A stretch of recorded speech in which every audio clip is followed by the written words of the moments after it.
Welcome to the Fantasy Six-Pack Hour. We're going to get you ready for Week 12 with our top streamers, our rankings review, and some news and injury updates right after this. The Fantasy Six-Pack Hour.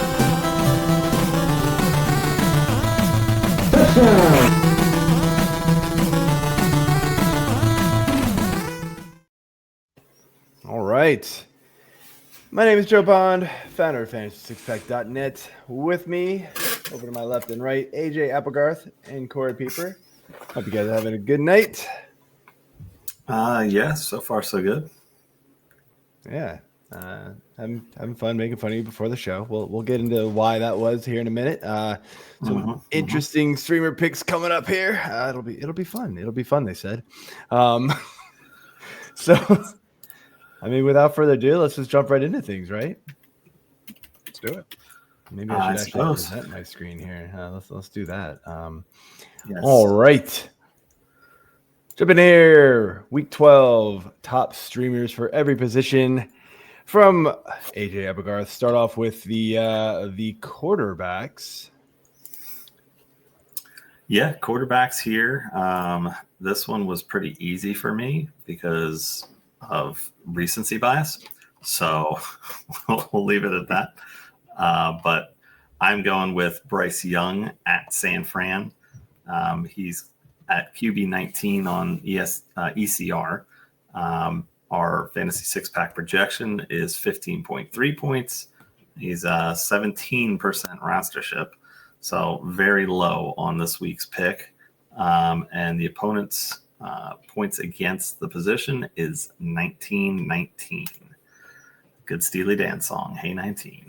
But yeah, I mean, Bryce Young had arguably his best career game last week against Atlanta, putting up 448 yards and 3 touchdowns. Had a whopping 1 rushing attempt for a -1 yard, so that hurts, but also throw in a 2-point conversion. Why not? So lots of points to be had there. San Fran's defense has been a complete sieve against quarterbacks the past 4 weeks. And that's basically going up against Brissett, Jackson Dart, CJ Stroud, and Matthew Stafford, which is understandable because Stafford just owns them this year. But yeah, I think Young can not necessarily repeat the exact success that he had, but I really like the upside, and I think it's a high floor for him this week. He's getting a much better rapport with his receivers, and I just think he's a solid pick this week. Yeah, and I'll add. I mean, I would say the 49ers should, I would imagine, easily, take care of the Panthers here. Although we say that every week, and somehow they, like to surprise us every now and then. Who did somebody put in our Discord? Was it Mike LaPlante? Put some random thing in the Discord. Did you guys see this? Who knows? I don't know. I mean, I didn't like follow up on the research here, but it was somebody's tweet. Panthers record this season by coin toss result. When they win the coin toss, they're 6-0. When they lose the coin toss, they're 0-5. Just call it over right at that point. Save yourself 3 hours, man. So wild. These things, things matter. I hope that's true because that's awesome. But yeah, I mean, if the 49ers can get out to a couple score lead here, this is going to lead to more passing for Bryce Young. So yeah, I'd like that pick. It's all about the pass attempts with Bryce Young. 45 last week, huge game. We saw the one game earlier this year. He had 55. He threw for 328 and 3. But I bet Bryce Young was started in less than 20% of leagues because there's no way coming off of the last 3 weeks combined, he hadn't thrown for 350 yards. So, and that's because if they run the ball, they're not going to throw it. It's what it comes down to. It's very much a flip of the coin. And that's the tough thing with him. That's a streamer, right? I mean, Streamers? even with coming off that big game, even liking him as a streamer pick, you've got to be like your quarterback had to have gotten hurt last week, or quarterbacks don't buy. There's nobody on waivers, and you're just like, okay, Bryce Young, let's go. That's the type of thing. Because I mean, as much as I like the streamer pick, I still don't have him ranked very high. He's well outside QB1 range because there's just no way I would start him over any of those other guys. But yeah, let's move over here to your running back. Who you got, man? All right. Well, my initial running back, so I got to change keyboards here because I don't know. That's my life. Sure. All right. Bluetooth one is being a pain in the ass. So Sean Tucker is who I'm going after this week as my streaming pick. His rostership is 48. Actually, might have just jumped up to 49%. So he's right around that line that we try to stay under, but he's not at it. So it fits the bill here. His ECR is running back 26. F6P projections 8.5, and the opponent's points against is 14.9. So, yeah, I mean, to me, this is definitely a tough matchup going up against the Rams, and it's in LA. So you got the travel factor for Tampa, but yeah, I mean, looking at the point outputs that they have stopped the Rams. I mean, it's Kenneth Walker had a decent output. He was actually the highest output since week 5 against CMC. But in week 10, CMC did not have as good of a game. It's kind of split between him and Brian Robinson Jr., though. But again, looking at Tucker and basically what he did last week, he has kind of surpassed Rachaad White at this point, which isn't great for all the White owners or the Bucky owners that went out and grabbed White, like myself. So Buffalo, obviously not at all good against the run. So it is kind of the opposite end of the spectrum here for, opponent. But, he still put up 106 yards and 2 touchdowns. Plus he had a receiving touchdown on 2 receptions. I mean, that's something you just can't ignore. 106 yards on 19 attempts too. So I think he's going to start getting the ball. Now, all this said, Bucky is, of course, questionable again for, the 12th week in a row, it seems like. Yeah, I know we're in week 12, but that's what it feels like. Not wrong. That's what it feels like. So, yeah, I think Tucker is worth a look. I wouldn't be surprised if he was, over that 50%, as we get into the weekend. But, if he's still sitting in your league right now, you basically have a 50% chance to get him. So I'd go after it. Yeah, I can't. I mean, I kind of like this one just because if Bucky's still out, the usage is going to be there. Corey and I talked about it on the waiver show that we recorded Sunday night. Even removing this big game that he obviously outplayed Rachaad White in the 2 weeks prior, he had 2 fewer carries total, so 1 in each game, and he was actually outperforming him with fewer touches. The only thing White brings to the table more, and maybe that's for more PPR leagues, is that he is the receiving back. Sean Tucker is not going to do that. I know he caught the receiving touchdown last week, but that's not going to be something we can expect from him week to week. But this matchup is brutal, man. That's the one thing I do worry about, and that I think this is going to have to be a Baker game in order for it to keep up. That would be my worry, big with these guys, and just that if Sean Tucker is not just destroying Rachaad White in production, then it's going to be like a 50-50 split again. So this one's risky. I liked your secondary pick, man. I'll let you say that one. Yeah, I was just going to say my honorable mention pick for this week is Bhayshul Tuten. He's going up against Arizona. Exactly. Go Hokies. go Jeff Franklin. I guess I'm still kind of up in the air on that. Yeah, but I'm kind of on the fence with Franklin. I don't know. Yeah, but we'll see. But yeah, Arizona gives up the 9th most fantasy points to the running back position. They just got gashed by McCaffrey, understandable. Charbonnet had a nice game against them a couple weeks back. Josh Jacobs had a good game against them. Jonathan Taylor, again, kind of understandable with that.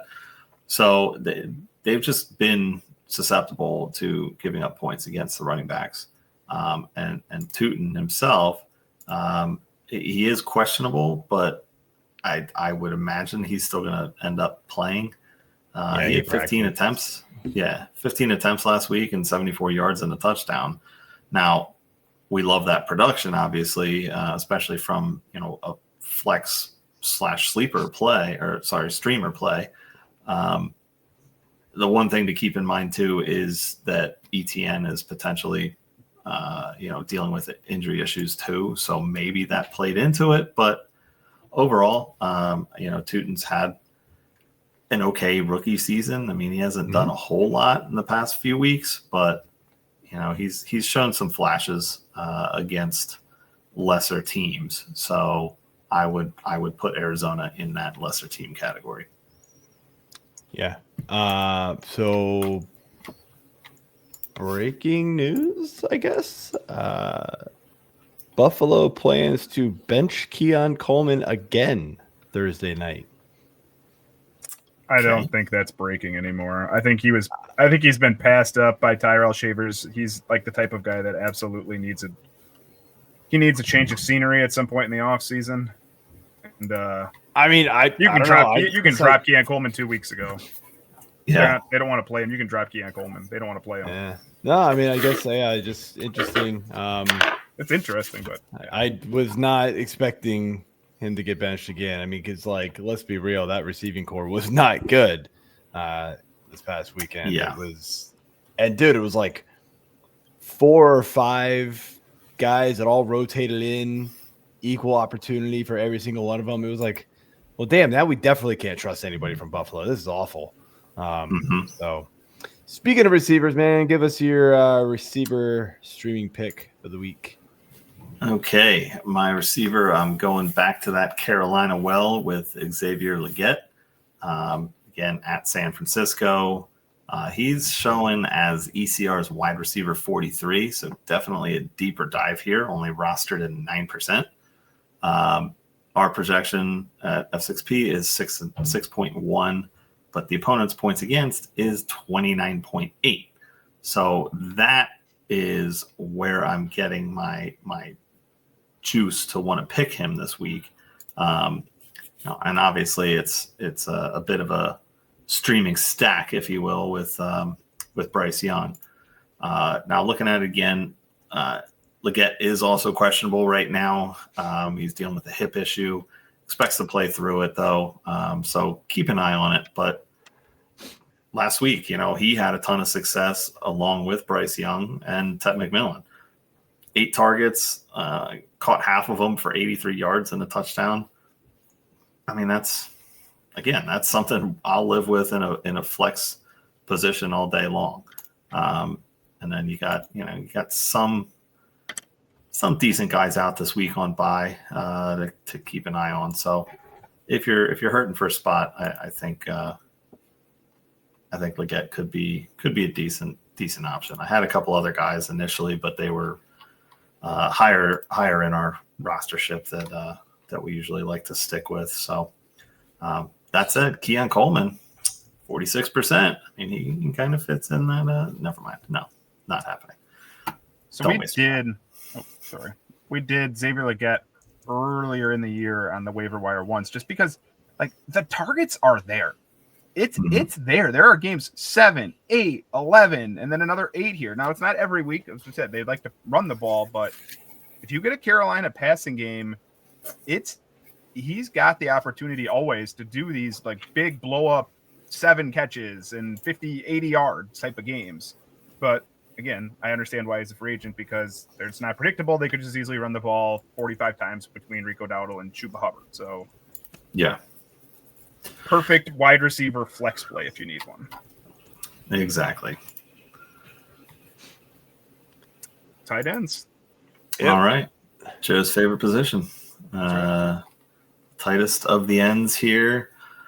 Again, I had a guy here that I liked, but looks like rostership was much higher than I wanted. That was Jawan Johnson. He's hovering around 60 right now, so he may be available, but not really going to work for this this little skit that we're doing. So I'm going to go back to the Colston Loveland and see what I can figure out with him. He's at tight end 12 for ECR, 6.5 point projection, 44% rostership, but opponents' points against is 13.28 points, and that would be Pittsburgh.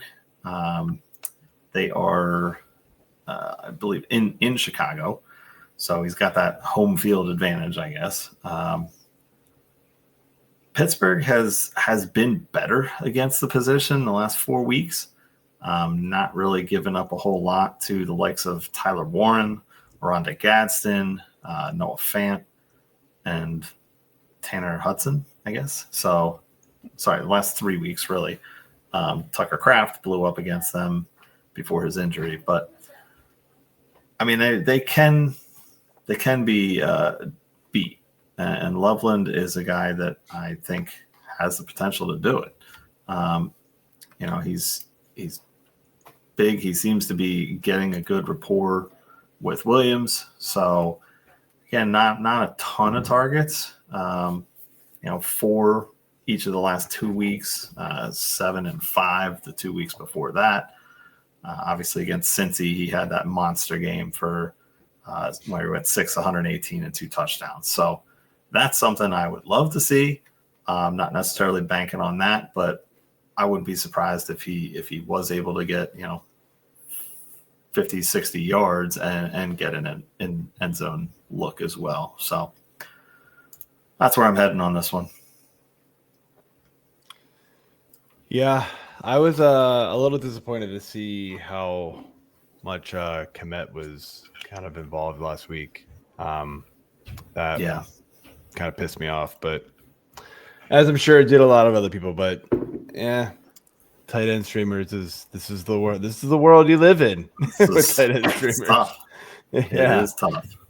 All right, now we go over to our Big D streamer of the week, and oh baby, this is an interesting one. It is indeed, to say the least. It is indeed. Isn't there some sort of music you would probably need to play as some kind of commentary that I've had in the past, and anything like that you want to throw out there for it? No, okay. I don't Didn't know. think so. Do I? Probably somewhere. Probably. So I am going with the Indianapolis Colts at Kansas City. Unpopular opinion, I'm sure, but guess what? I don't care. They are at ECR defense number 23. Their rostership's at 31%. And KC is only giving up 3.4 points. So, yeah, I get it. You probably think that I'm on drugs. Maybe I am. But that has nothing to do with this pick. The big thing here with Indianapolis is they've had 2 games all season where they have had 2 or less sacks. Every other game is 3 sacks or 4 sacks. They've got interceptions in all but 3 games. They've got a handful of fumble recoveries, so nothing really big there. Now, I get it. Kansas City doesn't necessarily give up a lot of turnovers. They're looking at it's a home game for them, which is always tough going into Arrowhead. Okay, get that too. But Kansas City's not the same Kansas City team that we've come to see over the last, decade, maybe, it seems like. Mahomes has been okay this year. I don't think he's been great. The the last 3 weeks, he's given up, been sacked 3 times. He's been, picked off 4 times in the last 3 weeks. He's only got 4 touchdowns, yardage, pretty much what you would expect to see, close to 300, 250, 276. So literally averaging about 275. But I mean, the Colts have been awesome this year, and that can't be denied. And you have to look at this defense, and yeah, they haven't been super great, but they haven't been the worst defense out there either. I think this is a good play. They're coming off a bye week. They're going to be well rested. They're going to have a good game plan going into Kansas City. And I wouldn't be surprised if they win this game. I think they will win this game. That's part of why I'm going with this defense. I think it's, again, an unpopular opinion pick, but that's why I'm here. This is what I do. I'm not for the hot take. I'm going to go with what I think might work. Sometimes I'm right. Sometimes I'm wrong. Guess we'll find out next week. So, okay, let's go. Yeah. So let's go, Peanut Gallery. Are you like Russell Hammond on the roof of the house going, I'm on drugs? Yeah, you are on drugs, man. You're nuts, dude. And Corey has no idea what we're talking about. Yeah. Do you know? I mean, that doesn't surprise me. Do you know where that's from? Me? Yeah. Or either one of you. I don't know. I have no idea. Oh my gosh. It's Almost Famous. Oh, okay. Oh, yeah. Russell Hammond. Yeah. That's, I don't know. It's been decades since I've seen that movie. So Corey was 8. I don't know. I might be making that up, but he might be true. Yeah, probably close. Sure. Also, another fantastic movie that you should watch. Yes, indeed.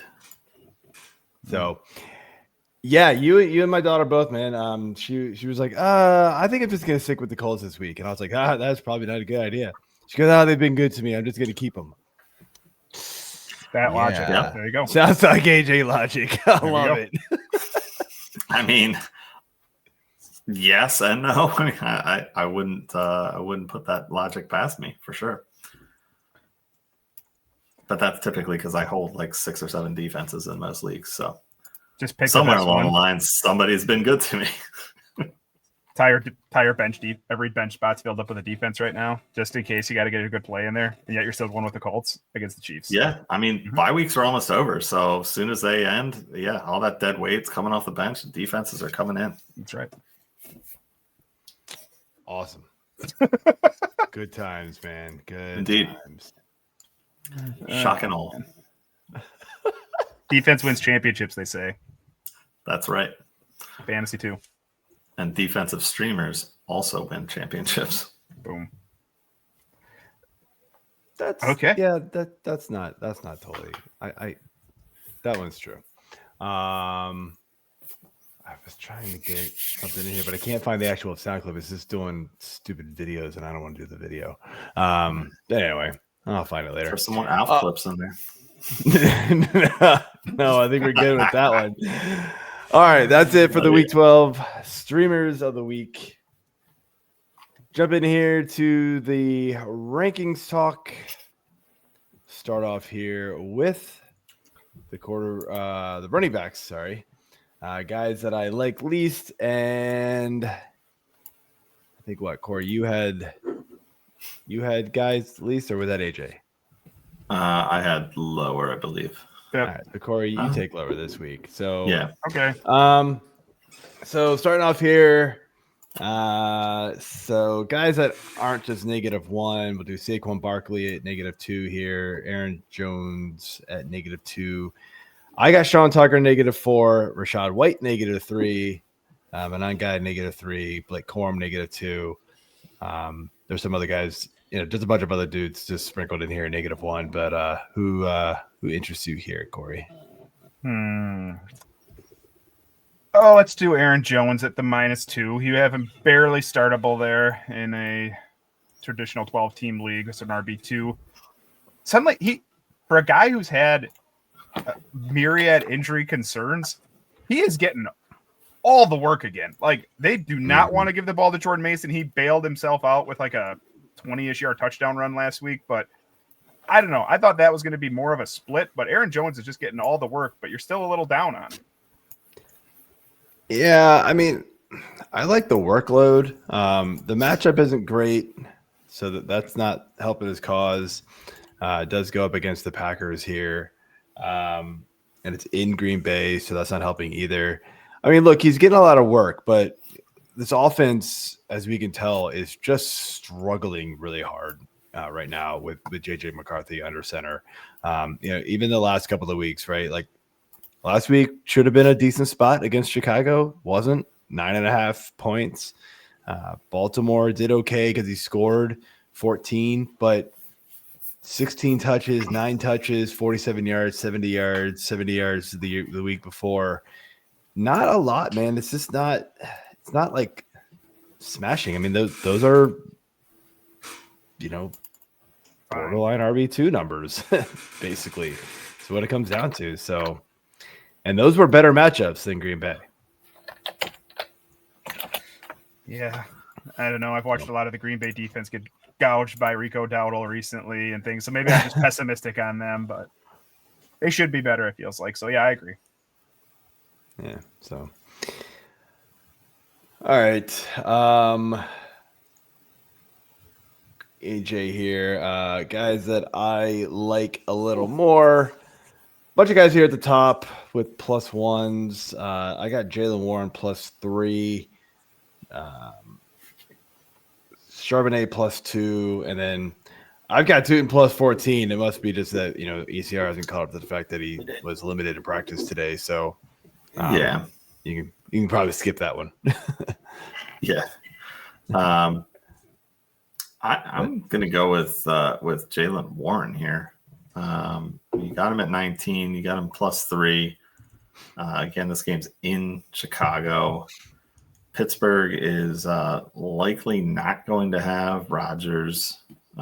Maybe that's better for them with Rudolph, but yeah, I don't know if I say that. But yeah, I don't know. I mean, just looking at the people around Warren here, you got Woody Marks, Swift, Bryce Hall ahead of him. Woody's kind of surprising, but I mean, even Bryce, because the Jets just plain suck, and they're going against Baltimore. So I don't know. I mean, what's your thinking behind this? Yeah, I mean, look, Chicago's a middle of the road run defense here, and I would think without Aaron Rodgers there, they're going to try to run the ball a lot. The one thing that you got to worry about with Warren is that he did have that injury last week. Sounds like he'll be okay to play, but look, I mean, he was seeing an enormous amount of work in that offense, and he was really highly efficient with every one of his touches the last few weeks, it seems like. So I really like what I've seen from Jaylen Warren recently, and I just think just keep riding it. I mean, like he's still RB19. There's still a lot of guys ahead of him. You do think the offense is going to take a slight step back with Mason Rudolph? Look, we've seen Mason Rudolph before. Let's be real. We don't actually think Mason Rudolph is going to run this offense better than Aaron Rodgers. No. But that just means that Jaylen Warren is probably going to get more involved. I will say I do think Kenneth Gainwell is startable as well, at least flex worthy, and that he sits here on this board as well, +1, because I think what's going to happen is Mason Rudolph is probably going to check down a lot. And we saw that last week, right? When Jaylen Warren went out, Kenneth Gainwell caught 6 passes, I think is what it was. So yeah, somewhere around there. He was all over the place. Yeah, so that was that he's going to be usable this week, especially in PPR formats. Mm-hmm. So before you turn that slide, I just want to say what a glorious sight it is to see Travion Henderson at top 5, 2 weeks. Oh my God! Full workload. Let's go, baby. I wish the yardage was better, but man, he's just scoring touchdowns and pissing off Drake May managers left and right. He's not getting them. No Drake May, plenty of Travion Henderson. Let's go. Yeah, frustration. Six-pack league. I traded for Drake May. Granted, I really was trading for Jaden Daniels, and Travion Henderson was like a throw-in, and I was like, yeah, why not? I'll take it. And I gave him Pollard instead. He gave me Travion Henderson, and I was like, whoa, do that all day. Oh, I mean, it was a at the time, though, yeah. It was Igbuka and Pollard for Daniels and Travion, and I was like, this is risky, but I needed a quarterback pretty bad, and of course Daniels gets hurt, and now Henderson's like blowing up, and I'm like, Stevenson, just never come back, please, just never come back, because I know as soon as you just do, this is over. All right, moving over here to the receivers that I like a little bit less here. The aforementioned Igbuka, -3, Justin Jefferson, -2, and honestly, man, I could go farther with that one. Stephon Diggs, -2, AJ Brown, -2, Metcalf, -3, Xavier Worthy, -3, Tez Johnson, -2, and then, of course, all the other -1s that are sprinkled in here as well. Corey. Yeah, I'm getting real sick of Justin Jefferson with JJ McCarthy, but you're still going to play him. Let's do the two Eagles at Dallas. Like that's the matchup you want, isn't it? Like the Dallas bad passing defense, and we're still down on him. AJ Brown actually looked good last week. It had been a while. I mean, he was good-ish. I mean, we liked the volume that he saw. He led that passing offense by quite a bit, actually. I think he doubled the targets of anybody else there. But yeah, I mean, look, I get it. The Dallas matchup is just so tasty, man. Like you think everybody's just gonna crush them, but I don't know, man. There's just something. There's just a bad feeling in my gut that just like this offense just isn't clicking right now, and like they're winning games. It's like one of them between Saquon, AJ Brown, Devonta Smith, and Goddard it's gonna be the guy. Just enough to win them the game, right? And then Jalen Hurts will probably get a touch push or two. And, I mean, that's what happens. And so it's not easy to predict which one it is. It's been Devonta Smith more than AJ Brown, which is why I've got Devonta Smith ahead of him.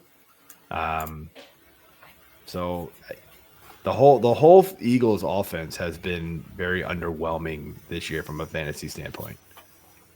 Mm-hmm. I don't disagree, as much as it pains me to say that. But there's been a ton of injuries on the offensive line. That's the main reason for the running game not taking off. Yeah, I get that, and that also affects the tush push a little bit too, because the guys that are typically in there are the ones that do it all the time. They're the ones that know when you got to jump, when you can't jump, this, that, and the other thing. And the backups just don't practice as much. And Detroit shut them down twice. In back-to-back plays, and that was great. I mean, for Detroit, and Detroit's one of the few teams that actually voted to keep the play in.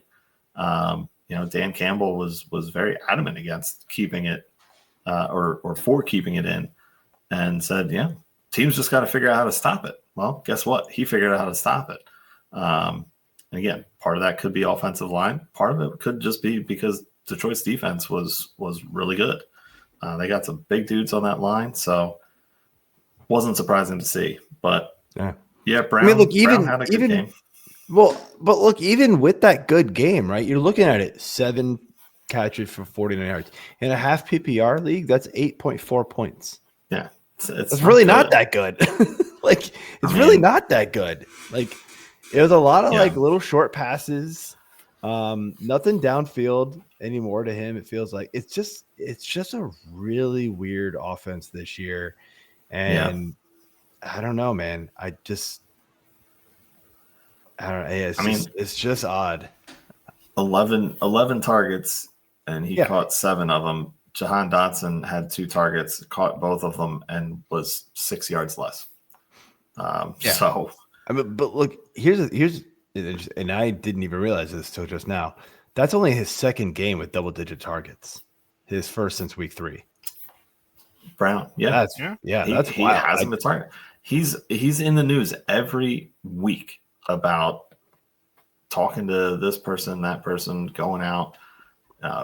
He's just miserable with it, and I don't know. I don't think he helps the cause. He doesn't really run back to help Jalen out on certain passes that are broken down. He's still a phenomenal receiver, but I mean, maybe he's lost a step. Maybe he's just he's not able to get that separation that he used to be able to get. But yeah, it's hard between the two of these, and honestly, I think Devonta's been the better receiver all year. He has been, yeah. So all right, jumping over here, AJ. So I've got Nico Collins +2, T Higgins +4, Chris Olave +2, a bunch of +1 guys here, all the way down to wide receiver 23, Alec Pierce +2. Shakir +2, that might go up just a little more, but it is Houston, so I don't know. And he had one catch. So he had 1 catch for 3 yards last week.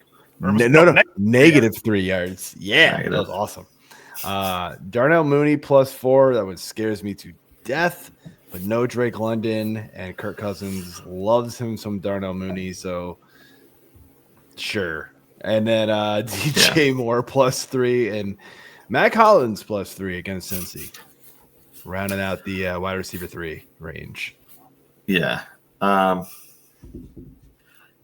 mean, the Mooney one's kind of obvious with London being out. And same thing with T. Higgins jumping up because Chase is suspended. Jamar Chase. Yeah. So kind of torn between 2 here, Olave and Pickens. I think I'll go with Pickens, though. Olave, as much as I hate to say it, has been pretty good this year. He's already up to 95 targets, 60 receptions, 4 touchdowns.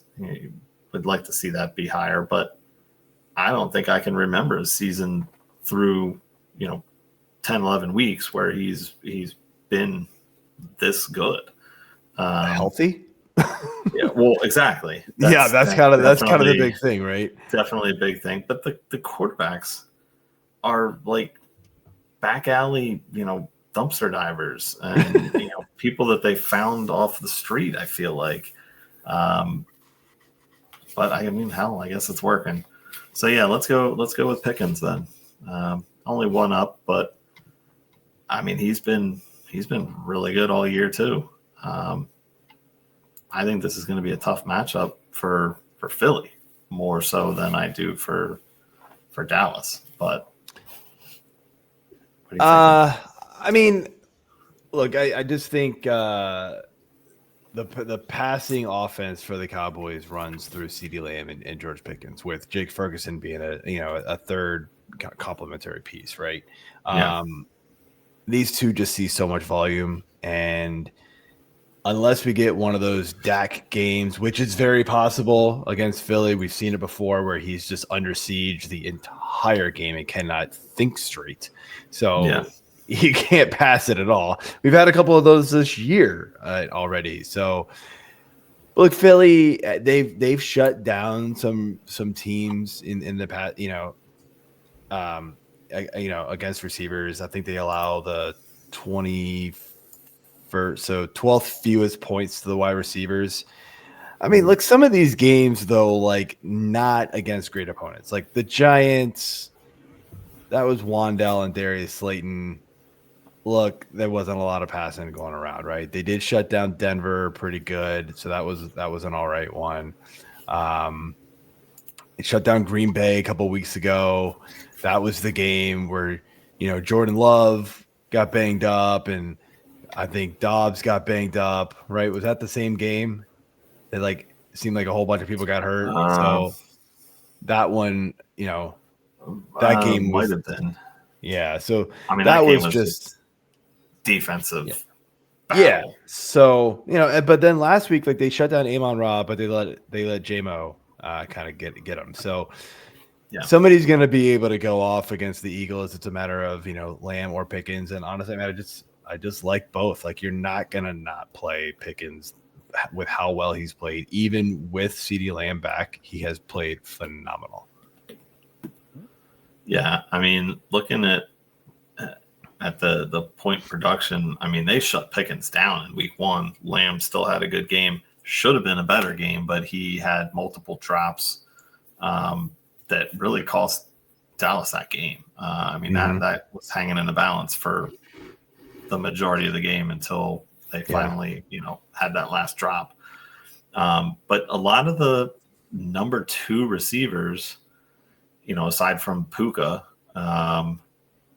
had good success against them. And Puka's not the number 2. Well, that's what I'm saying. Aside from Puka, the number 2s seem to be I hear you having more success than the number 1. I mean, Sutton got him a little bit. Sutton was better off. Yeah.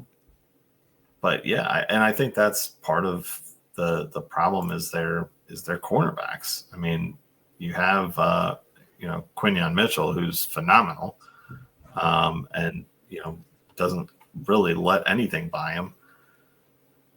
They've kind of toyed around with Cooper DeJean being on the outside, but I feel like that's kind of gone by the wayside because he's so good at nickel. They need to keep him there. They've got a Dory Jackson as their main starting left side cornerback.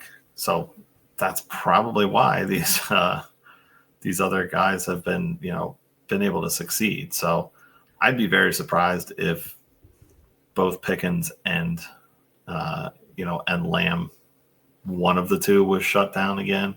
I think they're both going to have decent games. So I agree with the bump up. All right, jumping over here to tight end position. Much smaller list. Kittle, Pitts, Loveland, Otten, -1s. Dalton Schultz, -2. Corey.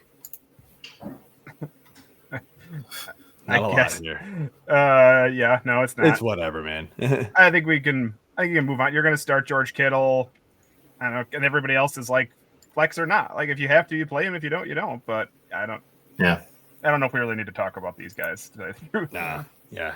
Good luck. Good luck with your tight ends. Hopefully you've got it figured out at this point. If not, you're streaming Colston Loveland this week, right? That's what we're doing. Yep. Yeah. We talked about, even though you don't like them, but whatever. No, that was the Colts. All right, AJ. Another short list here. I got Bowers +1, Theo Johnson +1, Juwan Johnson +3, Harold Fannin +1, and Dawson Knox +3. But he's still down at tight end 22. I don't really like him. Yeah. Well, yeah. I mean, Kincaid's out, so yeah. And now Keon Coleman. Is this going to be a Dawson Knox game with Coleman out again? No, I doubt it. I mean, I kind of talked about Juwan Johnson as my initial sleeper tight end or streamer tight end. I keep doing that. You got him +3. What's stopping, or like what's behind this? Why are you bumping him up so much? I mean, he's been seeing good volume there, and they got rid of Shaheed, so he's scored 2 games in a row before the bye. Now gets Atlanta, who actually is really good against tight ends, but again, you're going to start seeing volume. You're going to be able to, especially end zone targets. If it's going to be consistent, I'm gonna bump you up there. He's the de facto number 2 option there in the passing game, unless they actually really want to start using Kamara again, which they sort of did, but also not as much as would be nice. Wasn't quite as much as we were hoping, but it was still more than it had been all year. I don't know if anybody's really buying the Vele. I So doubt it. I mean, they did yeah. cut Cooks too, so that just frees up more opportunity. But yeah, Johnson's averaging just about 6 targets over the last 4 games, so pretty solid. I am good with it. All right, jumping here. We got the flex. Remember, we added this last week, so pretty long list here. I went guys between 60 and like 90. So receivers, running backs, and tight ends all mixed in here. Not gonna read them off because it'll take too long. So hopefully you can watch if you aren't. If unfortunately, if you're just listening. But Corey, who's interesting to you here? Stupid Tez Johnson, because when I finally freaking needed him last week. Oh man, we're just coming on strong. We're coming on strong. Oh, we're gonna score 32. 1 catch for 6 yards. What was that garbage? And now we're back low, but he's still up there. I had nothing to do with Tez Johnson. I'm done. Out. I mean, he's out. I'm going home.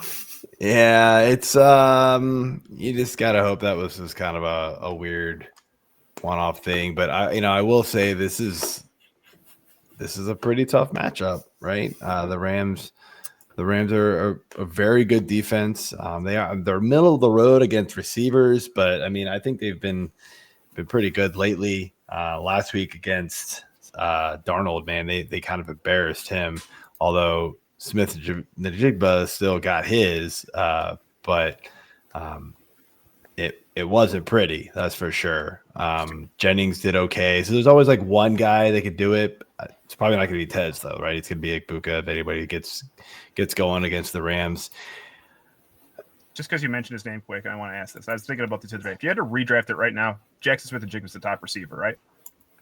We're taking him over Puka? Over Chase? I'm taking him over Chase. I mean, if we know injuries are happening, right? If we know things like that are I don't think it matters. I think I'd take him over all of them. Like if I was redrafting it right now, the volume is just insane. How many targets he gets? Well, so's Puka's. Yeah. It is, but they have such a better offense that they can do the Kyron weeks. They can do the Devontae week. Like I think I'd take him over all of them, but it's an offseason. It's close between him and Puka because Puka still gets a ton of volume as well. Yeah. But Puka had the injury and he hasn't quite gotten back to that like 12, 15 target a game guy that we had early season. I do think there's still a little bit of a lingering injury going on here, but yeah, it's very close. JSN's going to be a very, very high draft pick next year. It'll be interesting to see, where he does get mixed in with the Justin Jeffersons and the Chases and those guys, because they already, they get propped up just because of who they are, and rightfully so. 38% target share. Oh yeah, it's crazy. Is it 97 targets already? With a 12.5-yard ADOT. It's not like they're even short targets. They're like medium routes. It's wild, man. But yeah, sorry, I didn't mean to distract us. But I was that's a very good. It's an interesting conversation to have. Anyway, yeah. So yeah, Tez Johnson. Yeah, again, flex worthy, I would say, but I mean, you look at some of the other receivers on this list. It's like I'm starting ahead of like Parker Washington, who just hasn't done anything with Brian Thomas Jr. out. Unfortunately, like he scored the receiving touchdown the first week without Brian Thomas. Had also the kick return the same week, the punt return. Last week, two catches again. Like what, dude? You were seeing like 8 targets a game there for a while. Like what happened? I guess he's not a receiver one. It's basically what it's coming down to. And sometimes that's what happens when you get that coverage on you. You get exposed as a player, and that happens to be Parker Washington. So, I would take my chances with Tez over guys like Parker Washington, Jacoby Myers, Judy, and those guys for sure. So. Guys, I like a little more in the flex conversation here. AJ again, 62. I went all the way to 100 here on this one just because there weren't as many names. So why not?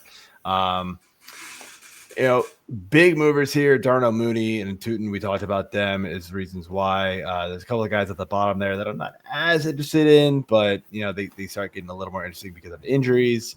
Yosefas plus 16, Aomanar plus 21 without Calvin Ridley. But there's some other interesting names here in the middle who tickles your fancy, man. Like just trying to see guys that we haven't really talked about yet. We talked about Johnson. DJ Moore up 4. You got him at 70. I love Yosefas this week, especially with Chase out. I think he's going to get a ton of volume. But between DJ Moore and Mac Hollins, you're looking at basically a name that has been a solid, wide receiver 1, maybe 2 for most of his career and more. And then Mac Hollins, who's been fairly flex worthy, and now all of a sudden he is. So what do you like more about Hollins? Well, yeah. So I had DJ Moore ranked a little bit higher. Yeah, I know you had him higher, but just why do you like Mac Hollins more? I guess. It's where's that? If I actually haven't seen an update with Kayshon Boutte, but I'm expecting. I don't have him expected to play right now. So Mac Hollins has been really, really good the last couple of weeks here. 10 targets, 5 targets, 106 yards, 64 yards the last 2 weeks. Just doesn't get in the end zone. He has been the number 2 guy there after Diggs as far as like usage. I will say he's actually on the field more than Diggs just because of the way just because of where Diggs plays. So when they do one wide receiver sets, it is Mac Hollins, but those are usually run plays. So be it. But anyway, Mac Hollins has been really, really good. And even like he had one bad week, Atlanta mixed in there week 9, and then against Cleveland, 7 receptions on 7 targets, 89 yards. Another good game. So he's really come on strong here. Just been a reliable target for Drake May. So just, somebody who I think you can just seems to have like a safe floor. And then again, it's Cincinnati, man. Like there's a lot of really good games against Cincinnati this year. Yeah. Yeah. Looks like Kayshon is practicing in full for week 12. So okay. All right. See, see how that manages to go through the rest of the week. But yeah, I don't know. I don't dislike Hollins. I think he has really shown up and been reliable, like you said. So yep. All right. Let's finish off here with the quarterbacks. I got Drake May down 2, Baker down 2, Jordan Love down 2, Geno Smith down 2. Bunch of other guys here, -1. Corey. Oh, let's do Mr. Inconsistency himself there, right outside the top 12 in Caleb Williams. You can get a QB1 finish. You can get a QB finish outside the top 20. And I feel like the matchup doesn't even necessarily matter. It just depends on what version of Caleb Williams you get. Yeah, dude. It is I'm so irritated with Caleb Williams. I have him on a dynasty team, and I was just done with him and just starting Jackson Dart. And then, of course, last week I couldn't. And I was like, all right, it's Minnesota. Minnesota's defense isn't awesome. He should be okay. He's coming off two really, really good games. Maybe he's turning it around. Nope, put up a big old stinker again. Third game in 5 that he's thrown for 0 touchdowns. So awesome. Thank you, man. Pittsburgh defense is also just one of those, like, man, they can have some really awesome games, but most of the time just not very good. So I'm hoping at home against this Pittsburgh defense, where they're not going to have Aaron Rodgers. Maybe the Pittsburgh offense isn't going to be able to stay on the field as much. So Caleb's going to get plenty of opportunities. I think he still will be a viable starter, but again, the risk, man, it is just there with him, and so that's why I have him knocked down, one below consensus, just because that risk, man. You get these QB 20 games from him, if not worse. It's not a volume thing either. He's throwing the ball 30 plus times a week every week, and I know I just said the matchup doesn't matter, but if you're just rolling with Caleb Williams and you're tracking towards the playoffs, after Pittsburgh, listen to this schedule: at Philly, no, at Green Bay, Cleveland, Green Bay again, and San Francisco. You should have another. If you can get to week 17 with him, that's okay. Because San Fran's fine, but otherwise you should have a plan to get there. That you don't want to roll him in any of those. So, which is why. Remember, Corey, I bounced this off of you. I was like, oh, should I then? Because the guy I was trading with to get Achane, actually it was Mike LaPlante, who used to be the producer of the show. I traded him JMO and a first for Achane. I've got a boatload of receivers, and of course, this was before Dan Campbell decided to start calling plays, and Jameson Williams got good again, of course. But anyway, I was also he really needed a young quarterback. And I was like, I could throw in Jackson Dart and maybe get Justin Jefferson back. And I'm looking at the playoff schedule. Remember this? I was like, I'm looking at the playoff schedule and I'm like, I don't think I can try, because Justin Fields, who knew what was going to happen with him? And obviously the worst has happened. That's my other guy. I'm like, I don't think I can rely on Caleb Williams the rest of the way with his schedule. But man, Jackson Dart gets a really nice schedule. After this week, it's Detroit, which is not great. New England actually does let up some points against quarterbacks. Unfortunately, they have a bye. And then Washington, Minnesota, and Vegas. Yeah. Let's go. Good. I'm loving those. I'm loving those big time. So hopefully he stays upright. Is my thing, but that bye week, man, I'm looking at Caleb Williams week 14. Oh, that's the Green Bay game. That's at Green Bay too. I'm good. I mean, I might be starting Trevor Lawrence. Ooh, who's he play week 14? Ooh. He gets Indy. I mean, that's the greatest defense of all time. Ask HA. Trevor Lawrence isn't going anywhere against that defense. Oh my gosh. Okay. Anyway, closing out here, AJ, quarterbacks that I like a little bit more. Lamar and Josh Allen were the ones I put above Drake May at 1 and 2. I do have Jackson Dart playing right now, so he's +5. Bryce Young +1, so I like that call. Mason Rudolph +2. Bunch of other +1s for guys that probably aren't quite as interesting, but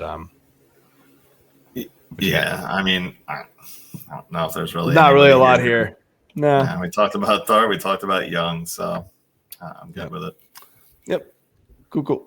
I think we can close that out. So that is it for the rankings breakdown for the week. Let's close it out with the Week 12 news and injury impact. Brought to you by Corey. Starting off here with the first news and injury note here. Josh Jacobs, your Green Bay Packer running back, won't practice today. This is Wednesday. The plan is to get him healthy enough to go. He's truly day-to-day.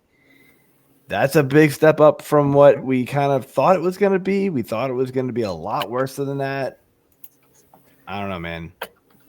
So a lot of people went out and dropped a lot of money, and we sort of recommended that, to spend a lot of money on Emmanuel Wilson. And then it just became more apparent that it might be you get Emmanuel Wilson a week. You might get him 2, because the Packers do play the very first game on Thanksgiving, which is going to ruin my day because I don't know how I'm going to make to see that. But they play that game too. So maybe you get 2 weeks out of Emmanuel Wilson. But after that, I'd be shocked if he's not back. And there's a legitimate chance that Josh Jacobs plays this week. Now, if he plays, do I expect the full workload? No. I think we'd see a lot of Emmanuel Wilson this week, to the point where you could still flex him. And if I had to pick one, if they were both healthy, I'd still play Josh Jacobs just because I think he would get the goal line work. But I bullet dodged, I guess. If you're a Josh Jacobs owner, bullet dodged. It sounds pretty good. Yeah. And if you spend a lot of money on Emmanuel Wilson, I think you'll be able to use him at least 1 week and maybe 2. But that's probably the shelf life, and then he goes back to being basically a top-end handcuff for Josh Jacobs. Dude, in the Fantasy Six-Pack League, did you see the fab bids that went out on him? So you put $500 on him, I noticed. Devon Achane's on a bye this week. And Yeah, my other back, I believe, is RJ Harvey, who's on a bye this week. And Oh, I'm trying that's to beat pretty AJ, so, But you didn't lose to AJ.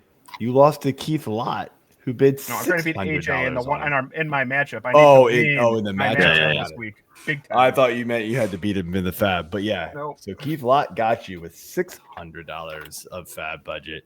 I mean, look, week 12, you can't save it. There's not much to save it for at this point. If you've got that much money left, you got to use it at this point. So, all right. Next up, AJ. All right. So next we've got Mr. Calvin Ridley. This is actually not the right thing. Yes, it is. Not on the slides. What's it got deleted. Oh, well, we had Jamar. It's crossed out in the thing, so that's why Jamar Chase is suspended. I see. You moved it. I got it. Yeah, I moved it. All right. So sorry. Just a quick shout out. Just something really quick on Jamar Chase. Why do you get suspended for spitting? But if you actually just fight, you don't get suspended. Like if you just threw a haymaker, do you think he would have got suspended? I feel like it doesn't happen. But if you spit, you get suspended for starting a fight. Yeah. I like the fact that he's like, if I wanted to spit at him, I would have. It's like, hey man, we've got video evidence. Yeah, why don't you talk to Jalen Carter about how well that worked? Now, that is something that I am excited to see this weekend with Dallas and Philly. Now that Carter will be in the game, assuming he doesn't spit on anybody in pregame. Let's see what Javonte does this week and see how much pressure he gets up in Dak's face. So I would be excited to see that. Will be excited. All right, now over to Calvin Ridley. So as I was saying, Calvin Ridley suffered a broken fibula and has been ruled out for the season. What does this do to Cam Ward? I mean, it's just a disgustingly bad season for Calvin Ridley, and you're not playing Cam Ward, and I don't think there's anybody there that really replaces him. But if you were still, for some reason, still rostering Calvin Ridley, drop him. And I think he's a free agent after this year. I can't imagine teams are going to be lining up for his services because, like I said, disgustingly bad year for a guy that I remember when we talked sleepers. I think Joe had him on there. I think I had him on there. I think we all kind of liked him, and it was miserable. He had like one good game. Yep. He did. Oh, and you mentioned the Fantasy Six-Pack League. Yeah, I was going to put money down on Wilson, and I just missed the thing thanks to work. But I wouldn't have been even close, so it doesn't really matter.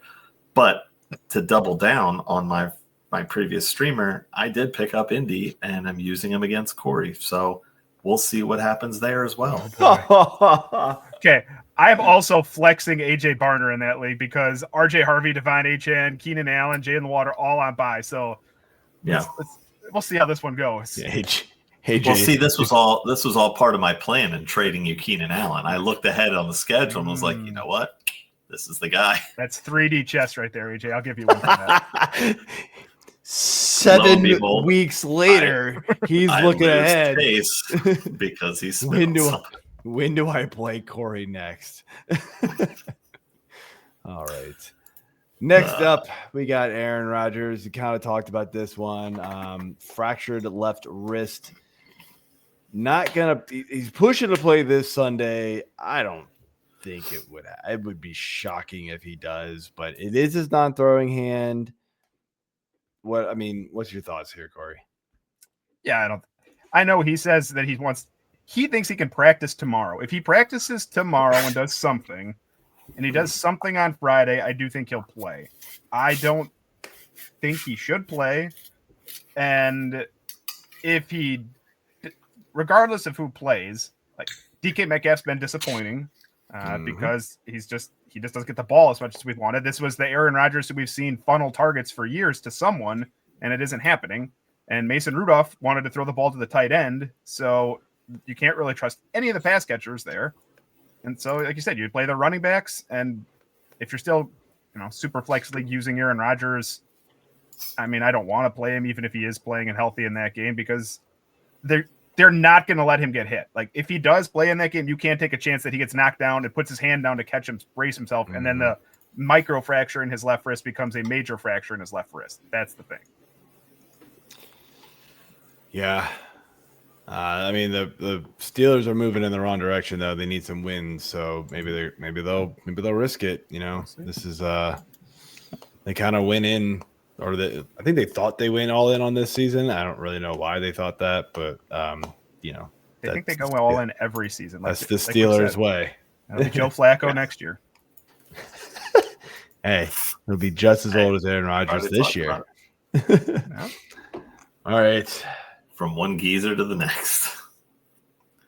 All right, next up, we've got Michael Penix Jr. also out for the season with a torn ACL. So, is this the Kirk Cousins SZN we were waiting for? It wasn't a torn ACL, right? It was just like it's like a partially torn ACL. It's not a full. So he's had, going back to his college career, started at Indiana, transfers to Washington. This is now the third time that his season has ended prematurely. He's torn it fully twice, and he's partially torn it this time, enough to the point where he's going to need some surgery on his ACL. So his knees are bad. He also missed a season in there with a shoulder injury. I like Michael Penix. He is very injury prone. Kirk Cousins, like AJ said, is this what we've been waiting for? I don't know if I've been waiting for Kirk Cousins to take over. I don't know. Like he's going to take over. He's going to take over. Joe mentioned he likes Darnell Mooney. He doesn't have Drake London to throw to. We can talk about that, or I guess we sort of mentioned it already, but he doesn't have him to throw to. I don't. In a super flex league, you can play him, I guess, especially in good matchups. And this week against the Saints isn't a bad one, but I don't overly want to. He looked pretty awful every time that he's filled in this season for Michael Penix. Yeah. Well, I mean, maybe this will force Atlanta to put Bijan out wide and then put Algier in the backfield, and then they both score touchdowns. Who knows? So I got bad news, and I know we're about to talk about it, so I'm just going to kind of lead with this. So Drake London is out this week, but when he does come back, and we hope he comes back, right, his stats with Kirk Cousins are drastically bad compared to like what they are with Penix, right? So he's averaging 2 fewer targets, 1 fewer reception, 25 fewer yards. That's all resulting in 4.19 fewer points per game in PPR leagues. That goes from like 19 something to 15 something per game. Look, 15 is still fine. You're still okay with that, but getting 19 a game from a guy is like easy wide receiver 1 numbers. 15 a game means that you're getting some like 7s and 8s and 9s mixed in there with some 20s, but when you're averaging 20, like that's way more comfortable, So this is not what we were hoping for Drake London or Bijan. Bijan actually takes a hit too, by the way. Yeah. So London, we know he's missing this week. He might be back next week, but if it wasn't for the Kirk Cousins combination and the injuries, like we could have talked about him in the Jackson Smith and Puka Nacua top wide receiver overall range. Like the way he's played, he's absolutely in that discussion. I didn't mention him because I knew we were going to talk about him later, but going into next year, if it's back to Michael Penix, I mean, he's going to be a top certainly a first-round pick, I would expect. And but we're gonna have to see if Michael Penix is healed up by that time. That said 9-month recovery. I mean, that's bleeding into training camp. So we'll see, and we'll see how he performs with Kirk Cousins here down the stretch. Hopefully, Kirk Cousins has just watched enough, Joe Flacco and these other old quarterbacks who step in and they're like, hey, there's my best player. Let's throw him the ball 15 to 20 times, and we'll see what happens. I think that works well. Yeah. I would hope so, but we saw Kirk Cousins a couple weeks ago, and it was not pretty. So I'm not holding my breath, unfortunately. So, all right. Next up, okay. We have Emari, Demarcado, and Marvin Harrison Jr. both ruled out. Wait, what? Why is... We deleted that one again because we talked about Dalton Kincaid. Just go to the next one, Joe. We talked about Dalton Kincaid. There we go. And I wasn't even looking at the slide right away. But yes, Cardinals have already ruled out both Harrison and Demarcado for Sunday's game against the Jags.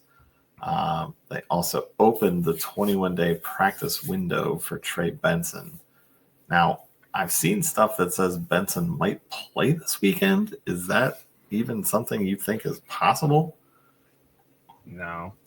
I'd be shocked if he played. I mean, opening the 21-day practice window means he just started practicing today. Yeah. I mean, I don't know how his conditioning still is considering he's been off. I'd be very surprised if he played this Sunday. And even if he did, it would be like 5 touches probably, like extremely limited snap share. I don't think you can. I stashed him in a few spots. I know there's even one league where I was in, he got cut because I'm sure someone had tons of injuries, and I picked him up, and I didn't have a ton of injuries in that league. So you want to have Trey Benson, but even if he's active, I would not want to play him this week.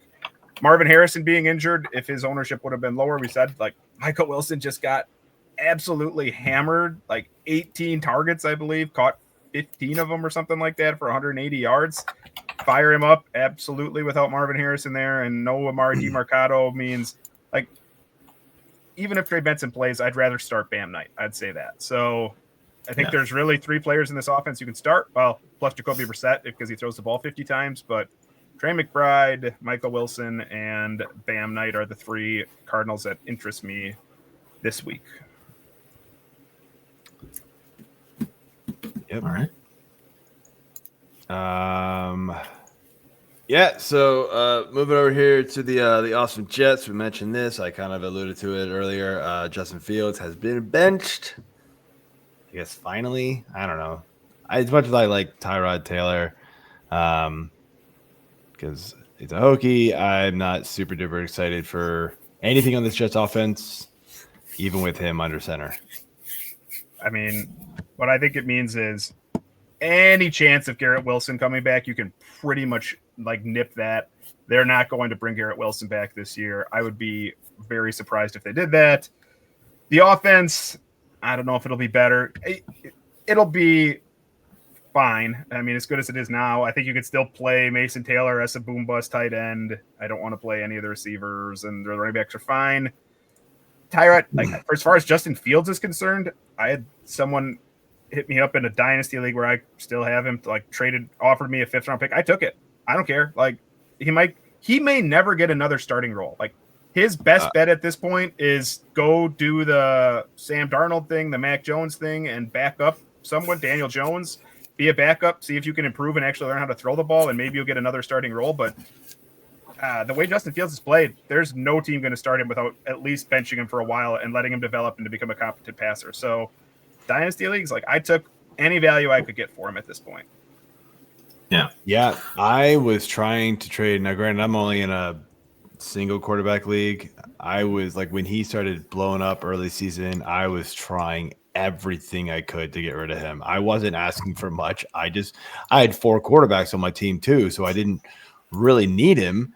But I was absolutely trying to get rid of him. So I don't blame you for taking our 5th. It is what it is, right? Just take whatever you can get for him. But all right. Yeah.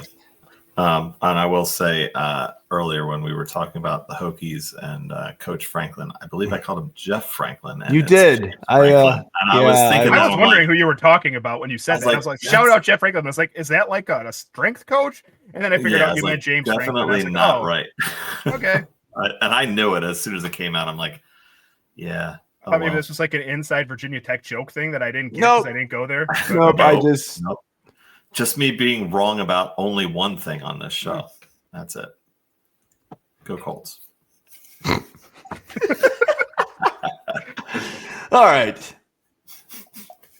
So last week we got awesome Jameis Winston news. Now, oh baby. Yeah. And it's back with Shedeur Sanders making his first official start of his NFL career as a 5th-round draft pick, coming up this week against the lowly Raiders.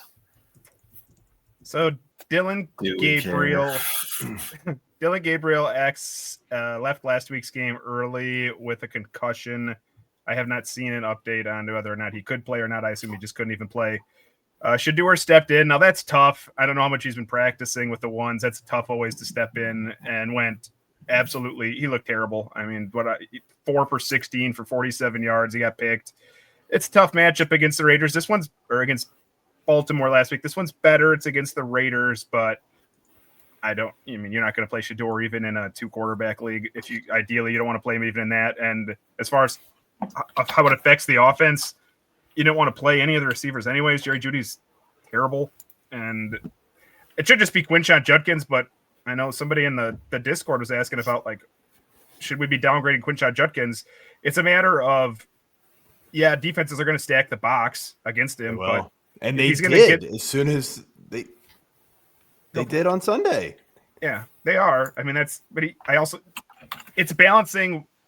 If he gets the ball 23 times, like that he could do that 23 times, even if he runs for 3.5 yards a carry, you're at 8 fantasy points or something like that. And I think that could happen, but there's almost no ceiling with anybody on the Browns offense right now. None. Yeah, it's really a shame. But hopefully, I mean, he like the 2 minutes really looked decent at near the end of the game, but like it still just wasn't good. So yeah. Now the ultimate hilarity of this matchup would be if Kenny Pickett did come back into the game in lieu of Geno Smith and then just tore up Cleveland and Shedeur, just to make them look even more foolish for giving up yet another serviceable quarterback this year. That's the Justin Fields way right there. The Kenny Pickett thing, to go back up somebody, wait for a couple of years and see if you get your chance. That's what Justin Fields is going to have to do. Hey, Kenny Pickett got the final kneel down in the Super Bowl last year, so he's got a ring. At least there's that. Awesome. Let me burn through some of these other ones quick that don't have slides. CJ Stroud is out again tomorrow night. The concussion is still there. Davis Mills looks pretty good, actually, leading their offense. I'm shocked. I actually think he makes Nico Collins better than CJ Stroud did so far. So thumbs up if you have Nico Collins. Jalen Warren, we already talked about him really quick. He'll play. It looks all good there. Brandon Cooks got released. We'll skip to him. Brandon Cooks got released. Nothing changes in the Saints. He wasn't playing enough. Here's a big one. I almost get to put this slide on here. Joe Burrow, full practice today. Yeah. Do we actually think, like, is there a chance this week, next week? I'd be shocked, man. I'm not gonna lie, but it'd be cool. But look, are they gonna bring it back to like his first week when he doesn't have Chase? Yeah, exactly. Good point. That'd be kind of weird. I doubt it. I mean, him and Higgins are good. So hey. Well, yeah. I mean, next week though, he's going on a short week. Yeah. Since he's going on a short week to come here to Baltimore and play on Thanksgiving night. I mean, look, that's when he said all along. And they need wins bad. So like, maybe that's when he said he wanted to play was Thanksgiving, Yeah. and they said no, it's probably the week or two after that. So him practicing today means I think Thanksgiving might be doable. I don't think it'll be this Sunday, but I think Thanksgiving is doable. And then the other one is Kamani Vidal left last week's game early with an injury. I don't know if anybody else can find. I can't find any like updates on Kamani Vidal. I can't find even what's wrong with him. They don't tell you anything. So. Well, they're on bye this week, so they're on bye. So that's I know they're on bye, but like it would be nice to know what the plan. when they come out of the bye, if he's still hurt, who's the running back there? Like Hampton's still hurt. Haskins is hurt. If Vidal's hurt, I don't even know who the fourth running back is over there. And with the way their offensive line plays, I'm not sure you want to play any of them anyways. But it's shockingly how little info there is on Kamani Vidal right now. Yeah, they just don't have to report anything on bye weeks. Period. This is what it is. They don't even have one. I don't think it's Najee's IR, Haskins IR, Hampton IR. So I forgot about Najee. That's another one. Even I forgot Najee was on the team. Yeah. Even like, man, it's some rough go there. It's they have Jarrett Patterson. Oh yeah, Jarrett Patterson is there. They've got Travion Williams. They've got Amar Johnson. That's all I'm seeing. Travion, Patterson, and Johnson. Well, Travion has a good name. Way to go, Travion Henderson. We're back to that. He had a 38% snap share, 3 rushing attempts for -1 yard last week. He beat Khalil Shakir. More yards than Khalil Shakir. 1 target, 1 reception. I guess 0 yards because there's nothing listed. I don't know. Well, that's interesting. Even if he finished with -1 total yard, he's still 2 yards ahead of Khalil Shakir. True. All right. That is it for the week 12 edition of the Fantasy Six Pack Hour. Thanks for tuning in. Jump in and make sure you hit that subscribe button, that like button, leave the comments, and jump over to fantasysixpack.net. All access memberships are still around. Let us help you win a championship through those playoffs. Use promo code F6PPods to save 15%. And without further ado, we will see you all next week. Good luck.